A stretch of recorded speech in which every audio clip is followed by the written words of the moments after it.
জাতীয় নিপীড়ন, হত্যা, গুম, খুনের সবচেয়ে বড় ভিকটিম আমাদের দল বিএনপি।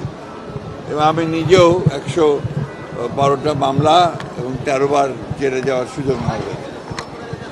আমরা সবসময়ই আপনার মনে করি যে সমস্ত রাজনৈতিক দল আপনার ফ্যাসিবাদের পক্ষে থাকবে, যারা ফ্যাসিবাদের পক্ষে কাজ করবে, আওয়ামী লীগ কাজ করেছে, তাদের প্রতিটি ব্যক্তি শাস্তি হওয়া প্রয়োজন। তাদেরকে নিয়ে আসা উচিত আপনার আইনের আওতায়, তাদের চিকিৎসা হওয়া উচিত।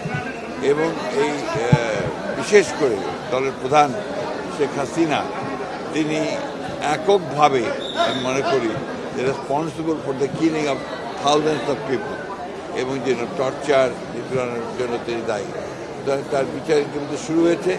আমরা আশাবাদী তিনি এবং তার সঙ্গে যারা এই হত্যাকাণ্ডের সঙ্গে, গণহত্যার সঙ্গে এবং এই ফ্যাসির আক্রমণের সঙ্গে জড়িত, তাদের প্রত্যেকেরই বিচার হবে।